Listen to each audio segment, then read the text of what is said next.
ಸಿಂಗಾರಗೊಂಡ ದೇವಾಲಯಗಳು, ಅಲಂಕಾರಗೊಂಡ ದೇವರ ಪ್ರತಿಮೆಗಳು, ತೆರೆದ ವೈಕುಂಠ ದ್ವಾರ, ಹರಿದು ಬಂದ ಭಕ್ತಜನ ಸಾಗರ, ಎಲ್ಲೆಲ್ಲೂ ಮುಗಿಲು ಮುಟ್ಟಿದ ಗೋವಿಂದ ನಾಮಸ್ಮರಣೆ. ಇವು ವೈಕುಂಠ ಏಕಾದಶಿ ಪ್ರಯುಕ್ತ ಜಿಲ್ಲೆಯಾದ್ಯಂತ ಇರುವ ವೈಷ್ಣವ ದೇಗುಲಗಳಲ್ಲಿ ಕಂಡುಬಂದ ವಿಶೇಷ ದೃಶ್ಯಗಳು.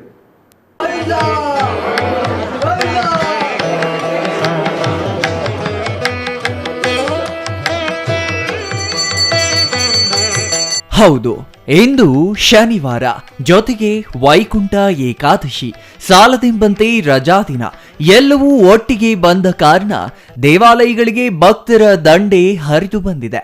ಗೋವಿಂದ ನಾಮಸ್ಮರಣೆ ಮುಗಿಲು ಮುಟ್ಟಿದ್ದರೆ ಹರನಾಮ ಸ್ಮರಣೆಯಲ್ಲಿ ಭಕ್ತರು ಮಿಂದೆದ್ದರು.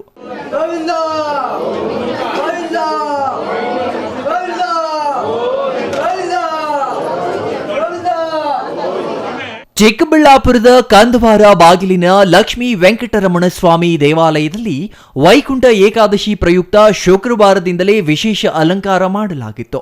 ಅಲ್ಲದೆ ಉತ್ತರ ದ್ವಾರ, ವೈಕುಂಠ ದ್ವಾರದ ಮೂಲಕ ಪ್ರವೇಶ ಮಾಡಿ ದೇವರ ದರ್ಶನ ಮಾಡಿದ್ರು.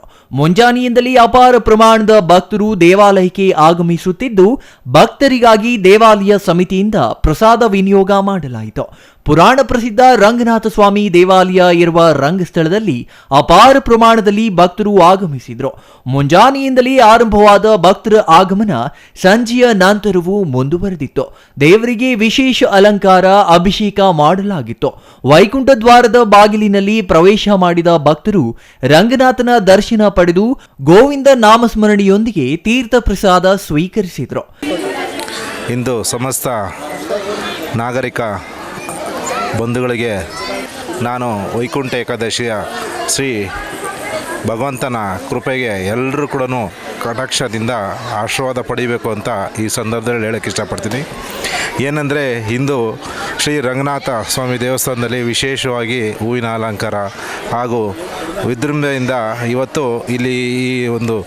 ಇಲ್ಲಿನ ಒಂದು ಶ್ರೇಷ್ಠತೆ ಏನಂತಂದರೆ ಮಧ್ಯರಂಗ, ಅಂತರಂಗ ಹಾಗೂ ಆದಿರಂಗ. ಏನು ಈ ರಂಗನಾಥ ಸ್ವಾಮಿ ವಿಶೇಷ ದಿನ ಏನು ಅಂದರೆ, ಇಲ್ಲಿ ಹಾಲಿನ ಅಭಿಷೇಕ ಮಾಡಿದಾಗ ನೀಲಿನ ಬಣ್ಣದಲ್ಲಿ ನಾವು ನೋಡ್ಬೋದು. ಆದರೆ ವಿಭೀಷಣಿಗೆ ರಾಮನ ಪಟ್ಟಾಭಿಷೇಕ ಮಾಡಬೇಕಾದಾಗ ವಿಭೀಷಣ ಮನೆ ದೇವರು ರಾಮರಾಗಿರ್ತಾರೆ. ಆಗ ವಿಭೀಷಣಿಗೆ ಒಂದು ಬಹುಮಾನ ಆಗಿ ಈ ಬುಟ್ಟಿಯ ಆಕಾರದಲ್ಲಿರ್ತಕ್ಕಂಥ ರಂಗನಾಥ ಸ್ವಾಮಿ, ಶ್ರೀದೇವಿ ಭೂದೇವಿ ಸಮೇತ ಇರತಕ್ಕಂಥ ರಂಗನಾಥ ಸ್ವಾಮಿಯನ್ನು ಈ ಜಾಗದಲ್ಲಿ ಪ್ರತಿಷ್ಠಾಪನೆಯನ್ನು ಮಾಡಿರ್ತಾರೆ. ಯಾರು ಅಂದರೆ ಋಷಿಮುನಿಗಳ ಹಾಗೂ ವಿಭೀಷಣನ ಪ್ರತಿಷ್ಠಾಪನೆ ಮಾಡಿರ್ತಕ್ಕಂಥ ಈ ಸ್ಥಳ ಮಹಿಮೆ ತುಂಬ ಅಪಾರ ಇದೆ. ಹಾಗೂ ನಮ್ಮ ಶ್ರೀನಿವಾಸ ಸಾಗರದಲ್ಲಿ ಇಂದು ವಿಶೇಷವಾಗಿ ಅಲಂಕಾರದಲ್ಲಿ ನಾವು ಪಾಲ್ಗೊಂಡಿದ್ದೇವೆ ಹಾಗೂ ಅನ್ನದ ಸಮರ್ಪಣೆ ಹಾಗೂ ಕಾರ್ಯಕ್ರಮನ ನೆರವೇರಿಸಿದ್ದೇವೆ. ಹಾಗೆ 26ನೇ ತಾರೀಕು ಇಲ್ಲಿ ನಡೆತಕ್ಕಂಥ ಬೃಹತ್ವಾಗಿ ಬ್ರಹ್ಮರಥೋತ್ಸವ ಕಾರ್ಯಕ್ರಮವನ್ನು ಆಯೋಜನೆಗೊಂಡಿದ್ದೀವಿ. ಎಲ್ಲರೂ ಬಂದು ಸಕಲ ಭಗವಂತನ ಕೃಪೆಗೆ ಪಾತ್ರರಾಗಿ ಎಂದ ಈ ಸಂದರ್ಭದಲ್ಲಿ ನಾನು ಶುಭಾಶಯನ ಎಲ್ರಿಗೂ ಕೋರೋಕ್ಕೆ ಇಷ್ಟಪಡ್ತೀನಿ. ಆ ಭಗವಂತನ ಆಯುಷು ಆರೋಗ್ಯ ಕೊಟ್ಟು ಎಲ್ಲರಿಗೂ ಕೂಡ ಸುಖ ಶಾಂತಿಯನ್ನು ಕಲ್ಪಿಸಲಿ. ಭಗವಂತ ಬರ್ತಕ್ಕಂಥ 2024ನೇ ಇಸ್ವಿಯಲ್ಲಿ ಶುಭವಾಗಲಿ ಅಂತ ಎಲ್ರಿಗೂ ಕೂಡ ನಾನು ಕೋರೋಕ್ಕೆ ಇಷ್ಟಪಡ್ತೀನಿ. ಗವಿಗಾನಹಳ್ಳಿಯ ಶ್ರೀ ಲಕ್ಷ್ಮೀ ವೆಂಕಟರಮಣ ಸ್ವಾಮಿ ದೇವಾಲಯದಲ್ಲಿ ವಿಶೇಷ ಪೂಜೆಗಳನ್ನು ಆಯೋಜಿಸಲಾಗಿತ್ತು. ವೈಕುಂಠ ಏಕಾದಶಿ ಪ್ರಯುಕ್ತ ವೈಕುಂಠ ದ್ವಾರದ ಪ್ರವೇಶಕ್ಕೆ ಅವಕಾಶ ಕಲ್ಪಿಸಲಾಗಿತ್ತು. ದೇವರಿಗೆ ಪಂಚಾಮೃತ ಅಭಿಷೇಕ ಸೇರಿದಂತೆ ವಿವಿಧ ಧಾರ್ಮಿಕ ಕಾರ್ಯಕ್ರಮಗಳನ್ನು ನೆರವೇರಿಸಲಾಯಿತು. ದೇವಾಲಯ ಮತ್ತು ದೇವರಿಗೆ ವಿಶೇಷ ಹೂವಿನ ಅಲಂಕಾರ ಮಾಡಲಾಗಿತ್ತು.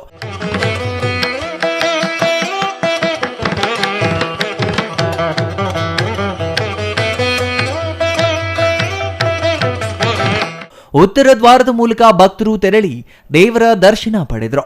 ಶ್ರೀನಿವಾಸ ಸಾಗರದ ವೆಂಕಟರಮಣ ಸ್ವಾಮಿ ದೇವಾಲಯದಲ್ಲಿಯೂ ವೈಕುಂಠ ಏಕಾದಶಿ ಪ್ರಯುಕ್ತ ದೇವರಿಗೆ ವಿಶೇಷ ಅಲಂಕಾರಗಳನ್ನು ಮಾಡಿ ವಿವಿಧ ಧಾರ್ಮಿಕ ವಿಧಿವಿಧಾನಗಳನ್ನು ನೆರವೇರಿಸಲಾಯಿತು.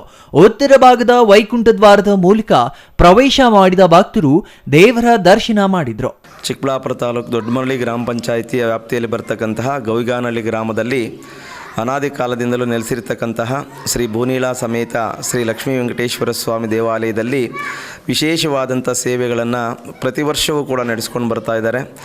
ಈಗ ಈ ದೇವಾಲಯದಲ್ಲಿ ವೈಕುಂಠ ಏಕಾದಶಿಯ ಪ್ರಯುಕ್ತ ಸ್ವಾಮಿಯವರಿಗೆ ವಿಶೇಷವಾದಂತಹ ತೋಮಾಲೆ ಅಲಂಕಾರ ಸೇವೆ, ನಾನಾ ವಿಧವಾದಂಥ ರತ್ನಾಭರಣ ಸೇವೆಗಳಿಂದ ವೈಕುಂಠ ದ್ವಾರದಲ್ಲಿ ಪ್ರವೇಶ ಮಾಡಿ ಶ್ರೀಯವರ ದರ್ಶನದಿಂದ ಸಕಲ ಇಷ್ಟಕಾಮ್ಯಗಳನ್ನು ಪಡೆಯಲಿ ಅಂತೇಳಿ ಭಕ್ತಾದಿಗಳಿಗೆ ಈ ದೇವಾಲಯದ ಸಮಿತಿ ಒಂದು ಉತ್ತಮವಾದಂಥ ವ್ಯವಸ್ಥೆಯನ್ನು ಮಾಡಿ ಭಗವಂತನ ದರ್ಶನವನ್ನು ಮಾಡಲಿಕ್ಕೆ ಅನುಕೂಲವನ್ನು ಮಾಡಿಕೊಟ್ಟಿದೆ. ಈ ಒಂದು ಸೇವಾ ಟ್ರಸ್ಟ್ನ ಅಧ್ಯಕ್ಷರಾಗಿರ್ತಕ್ಕಂತಹ ಗೌಗ್ಯಾನಹಳ್ಳಿ ನಾರಾಯಣ ಸ್ವಾಮಿಯವರು ಬಹಳ ಶ್ರದ್ಧೆಯಿಂದ ತುಂಬ ಶ್ರಮಪಟ್ಟು ಸಮಸ್ತ ವಿಧವಾದಂಥ ಸೇವೆಗಳನ್ನು ನಿತ್ಯೋತ್ಸವದಿಂದ ಹಿಡಿದು ಭಗವಂತನಿಗೆ ವಿಶೇಷವಾದಂಥ ಕೈಂಕರ್ಯಗಳನ್ನು ಸದಾ ನಡೆಸ್ತಾ ಬರ್ತಾ ಇದ್ದಾರೆ. ಇಲ್ಲಿಗೆ ಬಂದಂಥ ಭಕ್ತಾದಿಗಳಿಗೆ ಭಗವಂತನ ದಿವ್ಯವಾದಂಥ ಅನುಗ್ರಹ ಎಲ್ಲರಿಗೂ ಕೂಡ ಪ್ರಾಪ್ತವಾಗಲಿ ಅಂತೇಳಿ ಉತ್ತಮವಾದಂತಹ ಒಂದು ಸಮಾಜ ಸೇವೆಯನ್ನು ಭಗವಂತನ ಮೂಲಕ ಮಾಡ್ತಾ ಇರ್ತಕ್ಕಂತಹ ಈ ಒಂದು ದೇವಾಲಯದ ಅಭಿವೃದ್ಧಿ ಸಮಿತಿ ಹಾಗೂ ಸಮಸ್ತ ವಿಧವಾದಂತಹ ಎಲ್ಲ ಭಕ್ತಾದಿಗಳಿಗೂ ಶ್ರೀನಿವಾಸನ ಕೃಪಾಶೀರ್ವಾದ ಇರಲಿ ಅಂತೇಳಿ ಈ ವೈಕುಂಠ ಏಕಾದಶಿಯಂದು ಭಕ್ತಿಪೂರ್ವಕವಾಗಿ ಶ್ರೀನಿವಾಸನಲ್ಲಿ ಪ್ರಾರ್ಥನೆ ಮಾಡಿಕೊಳ್ತಾ ಇದ್ದೇವೆ. ದೇವಸ್ಥಾನ 1993ರಲ್ಲಿ ಪ್ರಾರಂಭವಾಗಿದ್ದು ಇದು ಕೆಲವು ಭಕ್ತಾದಿಗಳ ಒಂದು ಶ್ರಮದಿಂದ ಈ ದೇವಾಲಯ ಪ್ರಾರಂಭವಾಯಿತು. ಅದರಲ್ಲಿ ಮುಖ್ಯವಾಗಿ ಈ ಟ್ರಸ್ಟ್ನ ಅಧ್ಯಕ್ಷರಾಗಿರ್ತಕ್ಕಂಥ ನಾರಾಯಣ ಸ್ವಾಮಿಯವರು ಶ್ರಮಪಟ್ಟು ಎಲ್ಲರನ್ನೂ ಕೂಡ ಕೂಡಿಸಿಕೊಂಡು ಈ ದೇವಾಲಯವನ್ನು ಅಭಿವೃದ್ಧಿ ಮಾಡಬೇಕು ಅಂತೇಳಿ ವಿಶೇಷವಾಗಿ ರಾಜಗೋಪುರದಿಂದ ಹಿಡಿದು ಪ್ರಾಕಾರಪೂರ್ವಕವಾಗಿ ದೇವಾಲಯವನ್ನು ವಾಸ್ತು ಪ್ರಕಾರ ನಿರ್ಮಾಣ ಮಾಡಿದ್ದಾರೆ. ಇಲ್ಲಿ ಅನೇಕ ದೇವತೆಗಳು ಇಲ್ಲಿ ನೆಲೆಸಿದ್ದಾರೆ. ಶ್ರೀನಿವಾಸ, ಮಹಾಲಕ್ಷ್ಮಿ, ರೇಣುಕಾ ಯಲ್ಲಮ್ಮ, ಭೂನೀಳಾ ಸಮೇತ ಶ್ರೀನಿವಾಸರು, ಸೀತಾರಾಮಚಂದ್ರ, ಗೋದಾದೇವಿ, ಮಹಾಗಣಪತಿ, ಆಂಜನೇಯ ಇತ್ಯಾದಿ ನವಗ್ರಹ ಸಮೇತ ಎಲ್ಲ ದೇವತೆಗಳು ಇಲ್ಲಿ ಪ್ರಾಕಾರದಲ್ಲಿ ಸ್ಥಿತರಾಗಿದ್ದಾರೆ. ಇಲ್ಲಿ ನಿತ್ಯ ವಿಶೇಷವಾದಂಥ ಪೂಜೆ ಜೊತೆಗೆ ವಾರಕ್ಕೊಮ್ಮೆ ಎಲ್ಲ ದೇವರಿಗೂ ಕೂಡ ವಿಶೇಷವಾದ ಅಭಿಷೇಕ ಕಾರ್ಯಕ್ರಮಗಳು ಭಕ್ತಾದಿಗಳ ಸಹಯೋಗದೊಂದಿಗೆ ನಡೆಸ್ತಾ ಬರ್ತಾ ಇದ್ದಾರೆ. ಈ ಒಂದು ಸೇವಾ ಕೈಂಕರ್ಯ ಈ ವೈಕುಂಠ ಏಕಾದಶಿ ಪ್ರಾರಂಭ ಮಾಡಿ 11 ವರ್ಷಗಳಾಗಿದೆ. 11 ವರ್ಷಗಳಿಂದಲೂ ಕೂಡ ವಿಶೇಷವಾಗಿ ತೋಮಾಲ ಮತ್ತು ವಿಶೇಷ ಅಲಂಕಾರ ಪೂರ್ವಕವಾಗಿ ಈ ಒಂದು ಸೇವೆಯನ್ನು ನಡೆಸ್ತಾ ಬರ್ತಾ ಇದ್ದಾರೆ. ಅಕ್ಕಪಕ್ಕದ ಎಲ್ಲ ಗ್ರಾಮಸ್ಥರು ಕೂಡ ಇಲ್ಲಿ ಬಂದು ಭಗವಂತನ ದರ್ಶನದಿಂದ ಪುನೀತರಾಗ್ತಾ ಇದ್ದಾರೆ. ಎಲ್ಲರಿಗೂ ಶ್ರೀನಿವಾಸನ ಕೃಪಾ ಕಟಾಕ್ಷ ಸದಾ ಇರಲಿ ಅಂತೇಳಿ ಈ ಮೂಲಕ ನಾವು ಪ್ರಾರ್ಥನೆ ಮಾಡ್ತೇವೆ. ಇನ್ನು ಚಿಕ್ಕಬಳ್ಳಾಪುರ ಹೊರವಲಯದಲ್ಲಿರುವ ಬಿಜಿಎಸ್ ಕಾಲೇಜಿನ ಮುಂಭಾಗದ ಬಯಲಾಂಜನೇಯ ಸ್ವಾಮಿ ದೇವಾಲಯದಲ್ಲಿ ವಿಶೇಷ ಅಲಂಕಾರಗಳನ್ನ ಮಾಡಲಾಯಿತು. ಇಂದು ವೈಕುಂಠ ಏಕಾದಶಿ ಎದ್ದರೆ ನಾಳೆ ಭಾನುವಾರ ಹನುಮ ಜಯಂತಿ ಇದೆ. ಹಾಗಾಗಿ 2 ಕಾರ್ಯಕ್ರಮಗಳ ಹಿನ್ನೆಲೆಯಲ್ಲಿ ಬಯಲಾಂಜನೇಯ ಸ್ವಾಮಿಗೆ ವಿವಿಧ ಹಣ್ಣುಗಳ ಅಲಂಕಾರ ಮಾಡಲಾಗಿತ್ತು.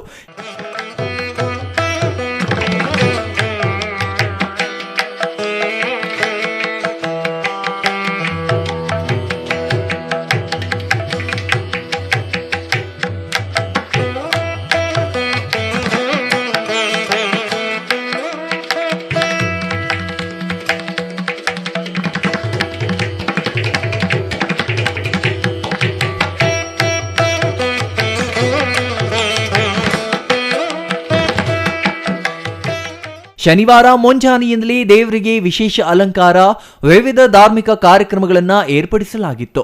ಭಾನುವಾರ ಹನುಮ ಜಯಂತಿ ಇರುವ ಕಾರಣ ದೇವರಿಗೆ ಶನಿವಾರದಿಂದಲೇ ವಿವಿಧ ಅಲಂಕಾರಗಳ ಜೊತೆಗೆ ಪೂಜೆಗಳನ್ನ ನಡೆಸಲಾಯಿತು. ಅಪಾರ ಪ್ರಮಾಣದಲ್ಲಿ ಭಕ್ತರು ದೇವಾಲಯಕ್ಕೆ ಆಗಮಿಸಿ ದೇವರ ದರ್ಶನ ಪಡೆದರು. ರಜೆ ಇರುವ ಕಾರಣ ಎಲ್ಲಾ ದೇವಾಲಯಗಳಿಗೂ ಭಕ್ತರು ಅಪಾರ ಪ್ರಮಾಣದಲ್ಲಿ ಆಗಮಿಸಿ ವೈಕುಂಠ ದ್ವಾರದ ಮೂಲಕ ಪ್ರವೇಶ ನಡೆಸಿ ದೇವರ ದರ್ಶನ ಪಡೆಯುವುದು ಸಾಮಾನ್ಯವಾಗಿತ್ತು. ಎಲ್ಲಾ ದೇಗುಲಗಳಲ್ಲಿಯೂ ಆಗಮಿಸುವ ಭಕ್ತರಿಗಾಗಿ ಲಾಡು ಪ್ರಸಾದ ಸೇರಿದಂತೆ ಅನ್ನದಾನ ಕಾರ್ಯಕ್ರಮಗಳನ್ನು ಏರ್ಪಡಿಸಲಾಗಿತ್ತು. ಅಲ್ಲದೆ ವೈಕುಂಠ ಏಕಾದಶಿ ಪ್ರಯುಕ್ತ ದೇವಾಲಯಗಳಿಗೆ ಹೆಚ್ಚಿನ ಸಂಖ್ಯೆಯಲ್ಲಿ ಭಕ್ತರು ಆಗಮಿಸಲಿದ್ದಾರೆ ಎಂಬ ನಿರೀಕ್ಷೆಯಿಂದ ಯಾವುದೇ ರೀತಿಯ ಅಹಿತಕರ ಘಟನೆಗಳು ನಡೆಯದಂತೆ ಮುಂಜಾಗ್ರತಾ ಕ್ರಮವಾಗಿ ಪೊಲೀಸ್ ಭದ್ರತೆ ನಿಯೋಜಿಸಲಾಗಿತ್ತು. ಹೆಚ್ಚಿನ ಸಂಖ್ಯೆಯಲ್ಲಿ ಆಗಮಿಸಿದ ಭಕ್ತರು ಸರತಿ ಸಾಲಿನಲ್ಲಿ ನಿಂತು ವೈಕುಂಠ ದ್ವಾರ ಪ್ರವೇಶ ಮಾಡುವ ಜೊತೆಗೆ ದೇವರ ದರ್ಶನ ಮಾಡಿದ್ರು. ಜಂಗಾಲಹಳ್ಳಿಯ ಅಶ್ವಥ್, ಸಿಟಿವಿ ನ್ಯೂಸ್, ಚಿಕ್ಕಬಳ್ಳಾಪುರ.